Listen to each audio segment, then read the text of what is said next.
What is up, everybody? Yes, I saw the comment from Report Card Radio with the big yes. I appreciate the enthusiasm. I am back. Kinda, sorta, maybe. Here's the deal. I fully intended to stay away from all this until after SummerSlam.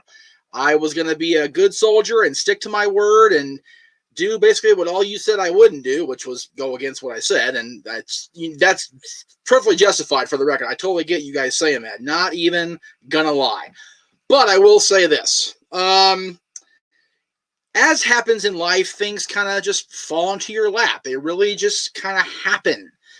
Things very much, quite often, and if you're familiar with the song I used to do the intro, you know, you go back with me a long time, things just kind of happen in my little world here, and that's exactly what's taken place. And I will get to the big announcement momentarily. I did want to, however, give everybody in my my little circle, if you will, my little collective of crazy, shall we call it.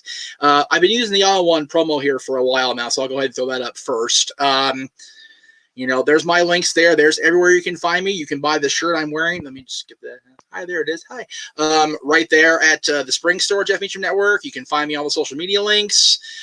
Michael, I have been enjoying my time off. Kinda.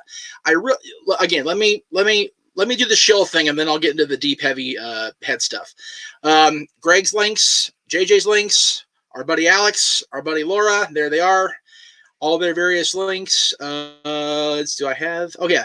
As you saw during the preview, JJ is currently in the middle of his Marvel masterpieces. He actually just finished. Oh God, what did you do today? I know he's doing Thor: Dark World tomorrow. I'm just so lost, and I'm actually kind of nervous. I'm not gonna lie, guys. I'm really nervous actually. But he's doing the entire MCU. He started the month with Blade. He even did the Eric Bana Hulk, which apparently got a lot of views. So we thank you on behalf of the Custody Studios for watching that show, because most people shit on that movie, and I'm among them, and it got a lot of hits. So we appreciate you guys watching it. He's even doing the dreaded Daredevil and Elektra with Ben and Jen. God help us all. And then of course Howard the Duck at the end of the month, which Howard the Duck is a timeless cult classic. Love that shit to pieces. So check it out over at JJ's channel. There's a link there, youtube.com/Custody Studios. Our buddy Greg over at the Greg Cherry brand, he's doing the brand new WTC Jack of All Trades. The next match is this Thursday at 5 o'clock Eastern, 2 Pacific, over on the Greg Cherry brand YouTube and social media. So be on the lookout for that. Now, as far as what I'm doing, you know, it's one of those things. Like I said, I did not plan to come back to work until after SummerSlam. I was going to do a huge, you know, a major Vegas coverage. I fully intended to turn the Vegas trip for SummerSlam into this right here, the road trip, and cover all the big Vegas moments, WrestleMania, and the UWF pay-per-view, which I know Aaron is particularly fond of. as far as, because it was run by Herb Abrams, of course. Halloween Havoc being up there for so many years. No Way Out. And, of course, the infamous Vegas pipe bomb from CM Punk, which happened the anniversary just a few weeks ago. It's so crazy to me that this Saturday is the 10th anniversary of Money in the Bank in Chicago, where Punk became the WWE champion. I can't even fathom that it's been 10 years since that crazy day that a lot of us felt in Chicago. Hi, Tim. Good to see you. And Report Card Radio, I honestly, Greg and I kind of went over this together a little bit, but this is very much his baby, his brainchild. You noticed I haven't been on. Again, part of that was I took my break. Part of it was I just wanted to allow Greg, and again, like I'm not going to allow him, like he's not his own boss, but just, you know, him do his thing, me do my thing. I am on the Greg Cherry Show starting when I make this another, hang on. So to answer your question, no, I can't. I can't explain the jack of all trades and what it actually means. You have to talk to the boss, and that is Greg Cherry. He is now fully in charge of the WTC brand. Now, as I was preparing to, you know, kind of get the feel together of what we were going to do here in Vegas, coming up on August 21st, of course, is SummerSlam, and for a while, I was like bitching to myself at Vince, like, why would he possibly do a pay-per-view the same day as the Manny Pacquiao fight? And then I thought, wait a minute, August 22nd is really close to NFL kickoff, so it's probably preseason. So my guess is they want to keep the stadium open in case the Raiders have a game, or they want to practice, or something.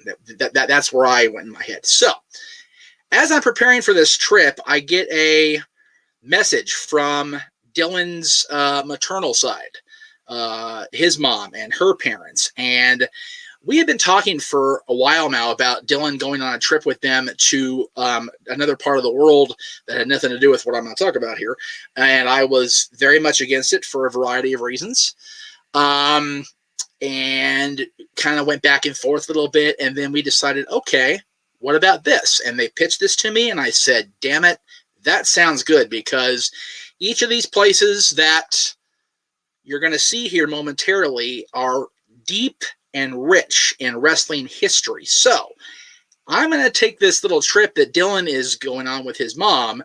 I'm the chauffeur, basically, is what it comes down to.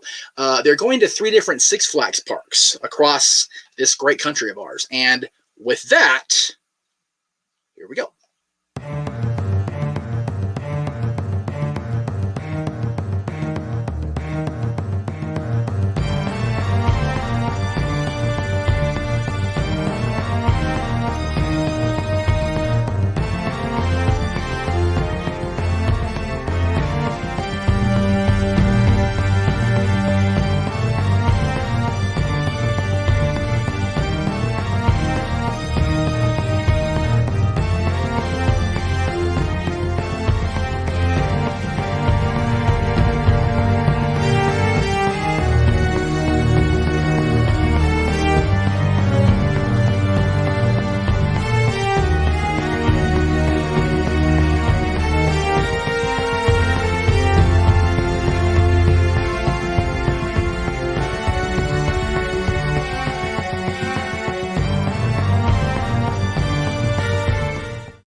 There you go.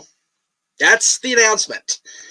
A week from Thursday, Thursday night, I should say, and Friday morning, we're taking off at frickin' midnight because, again, we're crazy people.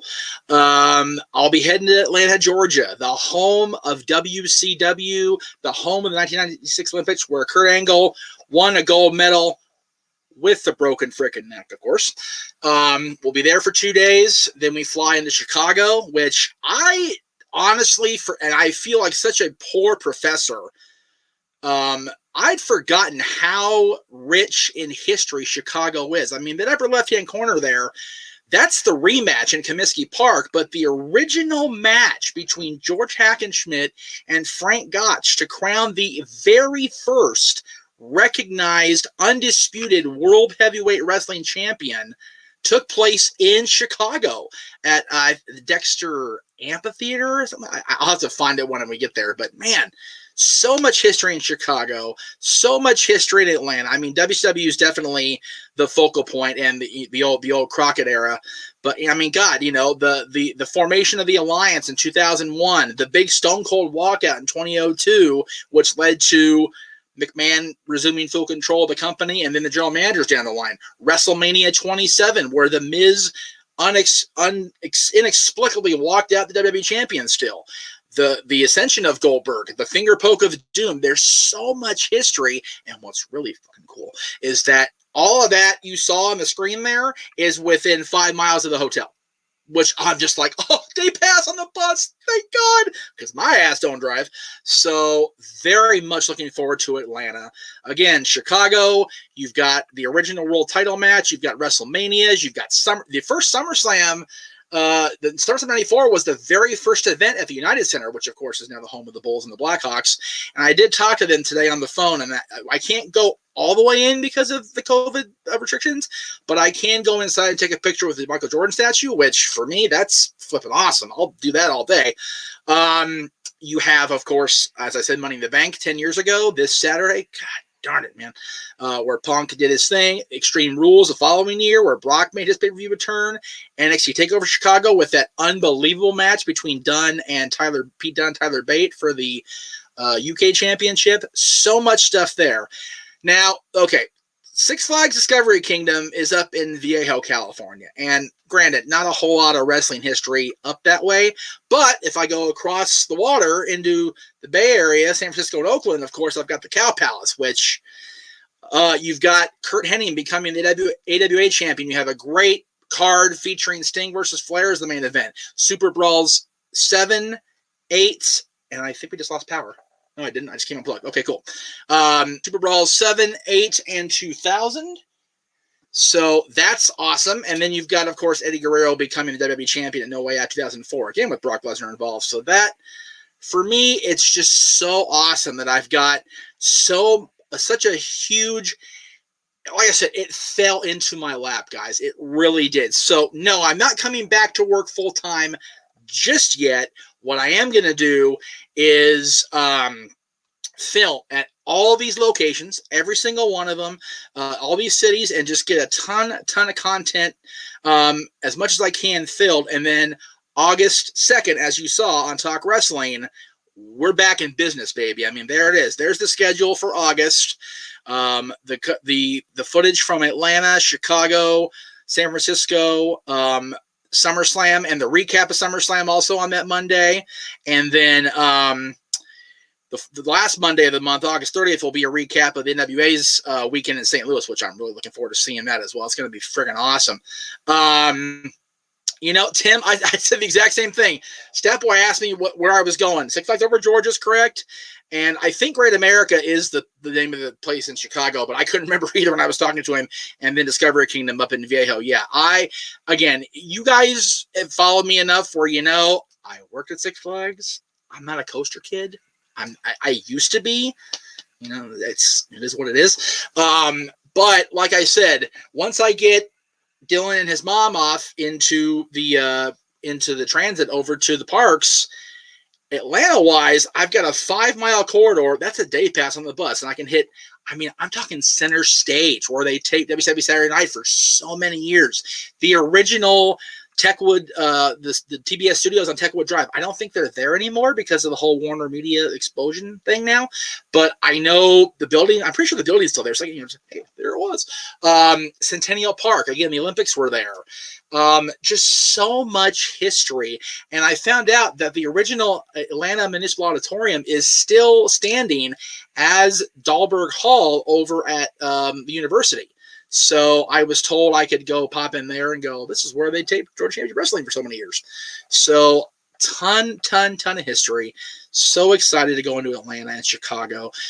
Chicago for me is huge on multiple fronts. I mean, you know, you got so much wrestling history in that city, but also I grew up a Chicago Bulls fan. I was a fan of the Bulls when they picked up Jordan from North Carolina. So I've been with the Bulls, or I was with the Bulls until I stopped watching basketball for many years. So very excited there. And then, of course, you know, the Chicago Bulls means Dennis Rodman, which means hello. So love me some Chicago. I even like the Blackhawks. As a Kings fan, I'm not supposed to, right? But I do. I love the Blackhawks. They're a great team. They're rich in history. So looking forward to it. Viejo and Napa Valley, I know that it's wine country and there's, you know, kinds of different things there you can do taste testing. Again, I'm not a wine guy.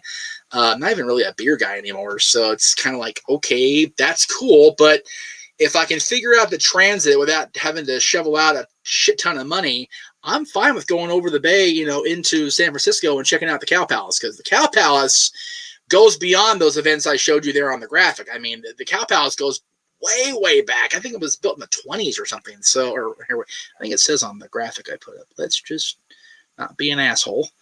1941. So it was built at a time where this country was getting some shit with the European powers. So, excuse me. So I'm sure there's a ton of history I don't even know about yet, which I will research for sure. And then, of course, you know, Vegas is great for me on so many levels. There's a ton of history. My own personal history's up there. My best friend lives there. And of course, SummerSlam is coming into Allegiant Stadium on August 21st. So it's going to be a huge couple of weeks there. 3-4 weeks there. End of July and end of August. And then, man, I had a little epiphany yesterday. We were out running some errands yesterday. I've got a really ton of cool things coming up each month, at least one each month, the rest of this year. In September, I'm going to see, God willing and pandemic notwithstanding like it has been before, finally see Jason Aldean, who I've always been a huge fan of for many, many years. In October, one way or the other, I'm going to go see this movie either the 14th or the 15th, Halloween Kills. Cannot wait to see how this story continues. I'm so excited. November, I'm going to try my damnedest to get out to Disneyland and get my picture with Mickey on his birthday and Minnie's birthday as well, and then ride the Rise of the Resistance ride, which was opened after my last visit there, which was November of 2019. So I haven't been on that yet. And then the plan, as of now, is to go to Universal Studios in December and see Grinchmas and Christmas over at Hogwarts. Big G, what a event. Yeah, I got to see the recap and the highlights of that show yesterday, G. The Ring of Honor had a hell of a show yesterday, so good on them. There's actually a lot of history for Ring of Honor in Atlanta and Chicago, and I think even at the Cow Palace. New Japan for sure. So can't wait to see how it plays out. I think Georgia is one of the, I think it's got to be one of the first, Tim. Let me get off the Grinch here. We're talking about Six Flags. I'm doing the Grand because it seems kind of stupid. Yeah, I have not. I've not been to a Six Flags park outside of my city, let alone my state. So I worked for Six Flags for a year. I worked arcades. I didn't even work over Hurricane Harbor. I just worked at Magic Mountain. But I was going to Magic Mountain before Six Flags bought the place. So that's how far back I go with Magic Mountain anyway. The Six Flags company, not so far back. But I'm looking forward to Dylan and his mom getting to see the places because I know they love the Six Flags coasters. I know the Six Flags parks, so I'm happy for them. I am stoked for Halloween Kills for Porco Radio. I cannot wait. As Michael says, the trailer. The problem I have with the trailer is that it gives up like 80% of the movie. Like, so I'm gonna go and sit there for an hour and a half, going, "Okay, here we go. I didn't see this shit yet." So it's like horror trailers shouldn't be that long. I'm sorry, they shouldn't. But it was really cool. A really cool thing. And yeah, you're right, because the reason that Six Flags is the OG park is because there were Six Flags literally over Texas when we liberated them from where we got them, for lack of a better term. I know it's a really simple way to say it, but that's pretty much what happened there. One Canadian destroyer through the whole show. Exactly. Yes. Thank you, G. Preach it, brother. Porco Radio says, "Hey, Jeff, can I get your thoughts on WWE letting Buddy Murphy go? And if you see much of a future for him, as is Cody going to beat Black? Okay. And is Cody going to beat Malachi Black at All Out?" I will have All Out predictions when we get closer to the big event on September 5th. So I will let you guys know then what I think of what's going on. I love that Malachi showed up. That's too cool for school. I love that he dodged the 90-day shit, which I think is funnier than hell that he did that. And as far as Murphy, you know, like most of the people that got released the last few months, Murphy's a talented dude. And I think he's got a lot of potential that the WWE did not even remotely tap into when he was there. He was a phenomenal face of the cruiserweight division in the fallout from the whole Enzo Amore nonsense. So he did that. He fit that role to a T. He took what could have been a really hokey thing with the Mysterios. Let me get my crystal light going here. Probably not enough. That's okay.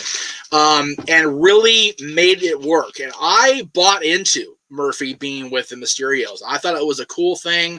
Obviously, the boss man disagrees. So there you go. I have hopes for him that he will fall somewhere. My guess would be Impact over AEW, because he's got much more of that wrestler style than he does personality. If that makes any sense at all, he fits in better with Impact than he does AEW for my money. But any company that hires Murphy is hiring a stellar talent, and I think if you ask his former fiance and former tag team partner Alexa Bliss and Wesley Blake, they'll tell you the same thing. Dude is talented as hell, and I think that he will do great wherever he lands. So, yeah, I'm seeing the same thing, Joe, as far as people not letting out their no-competes. But, or they are going to let them out. You know, we actually talked about that with my dad yesterday, and I'll go ahead and get into it since you brought it up. Thank you. He asked me, he pretty much was saying it was a pretty shitty thing to do, and I pointed out, it's like, you know, they sign these contracts going in. Like, they know what they're doing when they put pen to paper and say, hey, I'm working for WWE, and if I ever get let go, if I ever quit, if I ever this, I have to wait 90 days before I can get employment with a competitive body. Ring of Honor, AEW, Impact, whatever the case may be, New Japan. So I don't. Is it shitty? It could be construed as that, but if you know going in that's your bad for signing the paper. I mean, that's your decision that you consciously made. Yes, you get to work for the biggest wrestling company on the planet, but you know what you're doing when you do it. So I don't see it as shitty. I see it as, you know, they can go anywhere else, because if they're getting signed by WWE, that means, at least for me and for people like Triple H who say it all the time, that they're the best of the best. So they can get work with AEW, Impact, New Japan, etc., the NWA. So, you know, I would not be surprised if they did do it with the no competes, because that makes them look shitty, right? So that's why I think they would do it, if anything. Do I think San Francisco is underrated as a wrestling city? I did before I did the research on this show. Honestly, like, there's not a whole lot of major arenas or whatever outside of the Cow Palace that have hosted wrestling. Now, as a city, I don't think it's underrated. As a venue, I think the Cow Palace has been grossly forgotten by today's wrestling fan. And that sucks, because the Cow Palace, I mean, they were a the Cow Palace was a hotbed, you know, AWA and the old NWA and WCW. I mean, other than Super Brawl 9, the last 5 Super Brawls took place in the Cow Palace. You had Hogan Piper, which was what it was. And actually, I found this very just kind of a weird thing in my head today. I'm actually doing my NWO binge still. And at Super Brawl 1997, Randy Savage joined the NWO and helped Hogan retain the title. At the following Super Brawl 1998, Savage interfered and prevented Hogan from regaining the vacant World Championship in the match with Sting. It's funny how shit works, right? 2000 kind of was what it was, but WCW 2000 was kind of what it was. I mean, you had, I think at that event, you had the triple threat with Scott Hall and Jeff Jarrett and Sid Vicious for the title. You had Hogan and Luger. You had Sting and Flair, or some combination of those four. It was just a very, it seemed very much like the first third of 2000 was kind of like a lame duck period, because it was a lame duck booking. You had Russo been dismissed. You had Sullivan and his crew kind of doing their thing. So January through March was kind of like, okay, cool. So the first quarter, I should say, not first third. But to answer your question by telling you how to telling you time about how to make the watch, underrated as a city, no. Cow Pass as a venue, absolutely, 100%. Whew, that was a lot. Anyway, so yeah, let me just address the elephant in the room real quick here before I sign off, because I do want to be out of here by 7 o'clock and get ready to watch Raw on normal people time. Is supposed to lay this shit out here. I did see the comments on the video I posted where I was saying I was taking the break, and I did end up deleting the video. And I understand that people thought that I do that a lot, and without getting too, heavy and, weepy or whatever, there was a lot going on up here, more than I thought there was, or more than I believed. And that was 100% my fault for not addressing it. I had stated to you and to everybody that I was going to take a break after WrestleMania, and I didn't. And that was my choice. And it was the wrong choice for me to make. I burned myself out, and I thought it was work that I was burnt out on. And it turned out that it was people. And having time away from the people I had time away from, I was able to get a little clarity, get a little perspective. And when I came back to this house, and it was just me when I got here Friday afternoon, it was so quiet and so devoid of teenage drama and just craziness in general that, I shit you not, I put on a movie. I was watching a movie the night before at my sister's house. It was Harry Potter and the Half-Blood Prince. I was about 2/3 of the way through the movie, I'll say. Maybe even half, maybe a little bit less than that. And I thought, okay, put it back on Peacock, off I go. I sat back in this chair, and I shit you not, I fell asleep.